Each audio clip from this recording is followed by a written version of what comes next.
Halo semua, apa kabarnya nih? Udah lama banget kita nggak pernah ketemu lagi. Hehehe. Iya nih Man, udah hampir 2 tahunan kita nggak pernah ketemu, jadi kangen. Kangen seseorang ya Dew. Hahaha. Bukan itu di kangen teman sekelas maksudnya. Gus kangen kamu tuh dek. Iya tuh Dew.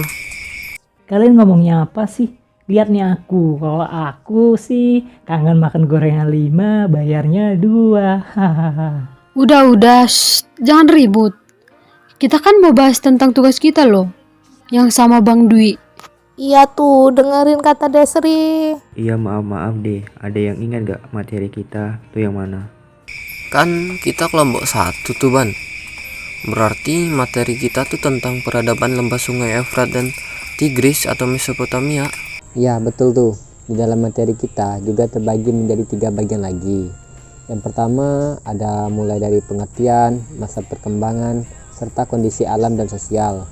Yang kedua itu karakteristik serta perwujudan budaya. Dan yang terakhir ragam budaya Mesopotamia serta pengaruhnya terhadap pertumbuhan budaya bangsa lain. Tepat sekali itu Ardiansa, makasih ya. Jadi teman-teman, ada yang udah tahu nggak atau udah baca apa itu pengertian dari peradaban Mesopotamia? Kalau yang dari aku baca sih Des, peradaban Mesopotamia itu memiliki pengertian yaitu peradaban yang berada di lembah antara sungai Efrat dan juga Tigris. Kalau boleh, Dewi mau nambahin nih. Dewi setuju dengan kata Hotman Des. Secara etimologis, Mesopotamia itu berasal dari bahasa Yunani, yaitu mesos yang artinya tengah dan potamos yang artinya sungai. Nah, sekedar for your information aja nih, buat yang kurang tahu di mana itu peradaban Mesopotamia itu. Mesopotamia itu terletak di wilayah Asia Barat. Tahu nggak sih di mana Asia Barat itu? Itu loh yang biasa disebut dengan Timur Tengah, atau tepatnya wilayah Mesopotamia dulu. Sekarang lebih dikenal dengan negara Irak. Kan katanya peradaban Mesopotamia terletak di antara sungai Efrat dan Tigris tuh. Lalu gimana sih ya karakteristik perkembangan alam dan sosialnya? Ya kan namanya berada di antara sungai. Jadi bisa kita lihat bahwa wilayah Mesopotamia ini memiliki karakteristik subur gitu li. Biar lebih jelas mengenai karakteristik alam dan sosial ini kayaknya kita harus bahas bangsa-bangsa pendukung atau yang pernah meninggali wilayah Mesopotamia. Emang ada berapa bangsa sih yang mendiami Mesopotamia? Kalau yang aku baca sih Man, ada banyak lah. Namun kita bahas ada 6 bangsa pendukung peradaban Mesopotamia Man yang saya baca. Des, aku mau bahas bangsa pertama, yaitu Sumeria. Jadi, bangsa Sumeria ini adalah bangsa pertama yang mendiami wilayah Mesopotamia. Banyak sumber berbeda yang menyebutkan kapan mulai terbentuknya bangsa Sumeria. Namun, kurang lebih 3000 sebelum Masehi, corak kehidupan bangsa Sumeria yaitu agraris. Mereka ini suka bertani dan bercocok tanam gitu. Mereka mengenal huruf paku untuk menulis tentang hasil pertanian mereka. Oke di, aku lanjut yang kedua, di mana pada saat itu datang bangsa Akkad atau Akkadia yang akhirnya menguasai Mesopotamia dan mengakhiri masa bangsa Sumeria. Bangsa Akkadia dipimpin oleh raja bernama Raja Sargon. Kalau buat teman-teman semua nih yang suka film, pernah nih diangkat ke sebuah film yang judulnya The Scorpion King. Ya walaupun kurang terlalu membahas tentang sejarahnya, bangsa Akkad juga menyembah banyak dewa-dewa dan juga memiliki cerita kepahlawanan seperti Gilgamesh. Setelah bangsa Akkadia, berkuasalah bangsa Babilonia atau bangsa Amorit. Babilonia berasal dari kata Babilu. Apaan nih Lih, maksud kau ngomong kotor kayak gitu? Bukan ngomong kotor Man, emang asal katanya itu. Yang berarti tuh gerbang menuju Tuhan. Raja paling terkenal dan terbesar bangsa Babilonia adalah Raja Hammurabi. Raja Hammurabi membuat sebuah hukum tertulis pertama yang menjadi dasar hukum modern saat ini loh. Hukum tersebut memiliki sifat lex talionis atau hukum pembalasan. Mata ganti mata dan gigi ganti gigi. Duh, ngeri juga ya kedengarannya. Yang keempat ada bangsa Assyria. Bentuk pemerintahan bangsa Assyria bercorak militer. Mereka suka berperang dan mengambil alih wilayah lain. Hal ini membuat bangsa Assyria mendapat julukan bangsa Roma dari Asia. Sampai akhirnya bangsa Kaldea berhasil mengalahkan bangsa Assyria. Bangsa Kaldea sendiri tinggal di wilayah Mesopotamia Selatan atau bekas wilayah Babilonia kuno. Iya, Des. Maka dari itu, bangsa Kaldea kembali berkuasa dengan disebut Babilonia baru. Raja yang paling terkenal adalah Raja Hammurabi. Ia membuat taman yang terlihat gantung untuk istrinya. Lalu juga membuat menara Babel yang sangat tinggi sebagai mercusuar bagi para pedagang yang datang ke kotanya. Namun sampai akhirnya, kalau nggak salah ya, bangsa Babilonia baru harus juga berakhir di tangan bangsa Persia. Bangsa Persia akhirnya menguasai tanah Mesopotamia, di mana raja mereka yang paling terkenal adalah Raja Darius. Wah, kalau ingat Raja Darius nih, jadi keinget tentang film Sejarah 300 ya, yaitu tentang prajurit Sparta yang berjumlah 300 melawan puluhan bahkan ratusan ribu pasukan dari bangsa Persia. Kayaknya sudah jelas banget tuh teman-teman terkait poin A-nya. Kita masuk bahas materi poin yang kedua yuk, tentang karakteristik dan wujud budayanya. Nah, boleh tuh. Aku maulah yang mulai pertama. Dari yang aku tahu ya, karakteristik dan wujud budayanya ada dua, yaitu ada wujud yang bersifat abstrak dan wujud yang berbentuk aktivitas. Kalau yang bersifat abstrak tuh bisa kita artikan yang nggak bisa kita lihat, tapi bisa dirasakan gitulah teman-teman. Biar lebih jelas aku jelasin dulu lah ya. Nih, bersifat abstrak ada dua. Pertama, sistem kepercayaannya. Sistem kepercayaan di peradaban Mesopotamia ini nggak terlepas dari kepercayaan bangsa Sumeria yang sudah dijelasin di awal tadi, yaitu yang mengenal banyak dewa-dewa. Nah, yang kedua, kau lagi lah Ban, capek mulut aku ngomong. Hehehe. Iya, yang kedua itu ada ilmu pengetahuan gitu. Bangsa Sumeria, bangsa pertama yang mendiami wilayah Mesopotamia. Kabarnya sih sudah bisa mengenal berbagai macam ilmu pengetahuan. Terus lanjut, berdasarkan wujud bentuk aktivitasnya itu pun banyak lagi contoh-contohnya. Kalau cuma aku yang nyebutin bisa capek mulut nih John. Jadi kita bagi-bagi aja ya John. Oke John. Ya udah deh, aku aja yang pertama. Pertama, ada bahasa dan tulisan. Kembali lagi nih ke bangsa Sumeria. Pada saat itu, mereka udah mengenal bahasa dan tulisan gitu. Nah, namanya tuh tulisan paku.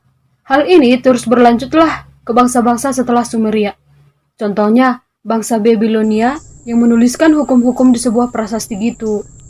Aku yang kedua. Yang kedua ada ekonomi atau mata pencarian. Ya, seperti yang kita ketahui bersama kalau mata pencarian ini merupakan salah satu unsur dari sebuah kebudayaan dalam peradaban Mesopotamia itu sendiri, dikarenakan berada di antara dua sungai. Keadaan geografis memiliki tanah yang subur. Hal ini menyebabkan banyak orang-orang yang memiliki pekerjaan sebagai petani. Faktor pendukung juga ada pada saat itu. Masyarakat Sumeria sudah mengenal sistem irigasi dan waduk. Yang kedua, mata pencarian sebagai pedagang. Ketiga, sistem kemasyarakatan. Pada peradaban Mesopotamia mengenal sistem kerajaan, di mana raja sebagai pemimpin di segala bidang, memiliki kota dan ibu kotanya. Keempat, yaitu teknologi. Peradaban Mesopotamia ini telah mengenal sistem irigasi. Nah, untuk mengaliri tumbuhan yang mereka tanami tentunya. Dan bahkan ya, bukan cuma sampai di situ. Mereka sudah mengerti membuat waduk-waduk untuk mengaliri tanaman mereka atau tumbuhan mereka jika sewaktu-waktu nih terjadi musim kemarau. Aku lagi Man, yang kelima ada kesenian. Kesenian bisa kita lihat dalam bentuk kuil ibadah bangsa Sumeria yang disebut zigurat itu, yang bentuknya seperti kayak punden berunta. Ada yang tahu nggak kenapa demikian? Dari yang aku baca sih, alasannya tidak terlepas dari kepercayaan terhadap dewa-dewa itu. Mereka beranggapan semakin tinggi tingkatan kuil mereka, mereka akan semakin dekat kepada dewa yang mereka sembah tersebut. Nah, yang keenam, kamu lagi lah deh. Yang keenam ada peralatan. Berbagai alat perkakas pada masa itu banyak digunakan untuk keperluan pertanian, pertahanan, dan juga kecantikan. Nah, bagus nih. Kayaknya di poin B kita semua udah paham deh. Setiap karakteristik dan wujud budayanya udah jelas banget dijelasin. Sekarang, yuk lanjut ke materi poin C. Oke, Gaskun. Poin C yaitu tentang membahas ragam budaya Mesopotamia dan pengaruhnya terhadap budaya bangsa lain, Des. Wah, aku pernah baca nih terkait ragam budaya peradaban Mesopotamia. Salah satunya roda. Seriusan? Roda di? Iya, roda Ban. Jadi, roda itu ditemukan pada masa bangsa Sumeria, tepatnya oleh seorang pengrajin tembikar gitu. Jadi, dia buat semacam roda, lalu diberi lubang di tengah-tengah roda tersebut. Waduh, nggak kebayang juga kalau bukan karena itu mungkin motor sekarang gimana ya? Selain roda nih, di peradaban Mesopotamia juga ditemukan kisaran atau konsep waktu. Pernah bayangin nggak kalau misalkan kita tidak mengenal waktu nih? Kita mungkin lupa waktu, bakalan lupa saatnya untuk pergi ke sekolah, atau lupa waktu saat main game. Tapi cuma satu yang gak bakal bisa aku lupain, yaitu kamu. Iya, kamu. Bukan cuma itu, kehebatan peradaban Mesopotamia man, masih ada lagi nih. Pernah nggak bayangin kalau misalkan kita belum mengenal tulisan atau bahasa? Gimana coba kita berkomunikasi? Nah, lagi dan lagi pada masa bangsa Sumeria, mereka menemukan tulisan paku. Masih ingat nggak kalau masa sejarah itu apa? Iya, masa setelah mengenal tulisan. Hebat banget tuh John. Bukan hanya itu, pada peradaban Mesopotamia juga menemukan astrologi atau ilmu perbintangan. Mereka menemukan semacam rasi bintang tertua gitu, seperti Leo, Taurus, Scorpion, Capricorn, dan lain-lain. Kalau bintang aku sih Aquarius. Kalau kalian apa? Zaman sekarang masih aja percaya begituan, ada-ada aja. Ini zaman modern, Ardi. Katanya kalau bunyi anak ayam tengah malam itu suara kuntilanak ya? Iya tuh, Dewi pernah dengar, ngeri dengernya. Lah lo, zaman modern gini masih percaya gituan Dew. Udah. Ali mau nambahin lagi nggak? Iya, aku mau nambahin satu lagi Des, yaitu penemuan ilmu matematika. Nah, seperti yang kita dengar tadi kan, peradaban Mesopotamia mengenal kisaran atau konsep waktu. Nah, hal ini tidak terlepas dari penemuan mereka mengenai yang ke-60 detik yang biasa disebut tuh kalau nggak salah sesidesimal. Ali sudah menambahkan. Teman-teman yang lain ada yang mau nambahin lagi nggak? Ya, kayaknya itu sih. Amin, kalau ada tambahan di makalah aja. Kalau mereka mau yang versi penjelasan yang jelas dan lengkap, ya baca makalah kita aja. Ya semoga aja lah mereka baca makalah kita juga ya sebelum perkuliahan dimulai. Tadi udah banyak yang kita sebut terkait penemuan dari berbagai ragam budaya Mesopotamia. Menurut kalian ada nggak sih pengaruh terhadap pertumbuhan kebudayaan bangsa lain? Kalau menurut aku sih banyak banget Des. Ya contohnya aja roda. Kalau mungkin roda nggak ditemukan, gimana coba kita kereta bisa dipakai? Gimana coba kereta kuda perang bisa dipakai kalau nggak ada rodanya kan? Ingat kan kisah Nabi Musa pas dia ngejar oleh Fir'aun beserta pasukannya yang naik kereta kuda mereka? Iya Des, terus kan ada konsep waktu tuh. Itu juga dipakai oleh bangsa-bangsa setelah peradaban Mesopotamia, bahkan sampai sekarang loh. Iya, Dewi setuju juga tuh. Bangsa Mesopotamia emang pantas ya disebut cradles of civilization atau tunas peradaban. Iya deh, memang sudah seharusnya ya kita berterima kasih kepada peradaban masa lalu. Salah satunya Mesopotamia, sehingga kehidupan kita sekarang sudah lebih baik ketimbang masa lalu. Benar banget Bani, kita harus berterima kasih. Ya, salah satu caranya dengan terus mengembangkan berbagai ilmu pengetahuan di berbagai bidang untuk kehidupan anak cucu kita yang lebih baik. Ya, setuju banget. Kayaknya ini udah tengah malam deh. Kayaknya waktunya kita untuk tidur sekarang nih. Lah iya man, nggak terasa ya. Tidur? Apa itu tidur? Ini saatnya push rank bro, sampai meeting, sampai mampus. Ardi, jangan gitu. Besok hari Senin loh. Siangnya kita mau presentasikan makalah kita. Jangan kecewain Bang Dwi loh. Iya nih, tidur yuk. Sudah makan, udah malam juga sih. Hidup mahasiswa, biar semangat he. Iya nih, kayaknya udah dulu ya. Kita akhiri aja ya mungkin ya. Dah, sampai ketemu besok. Dah. Iya, dah. Iya dah. Iya, dah.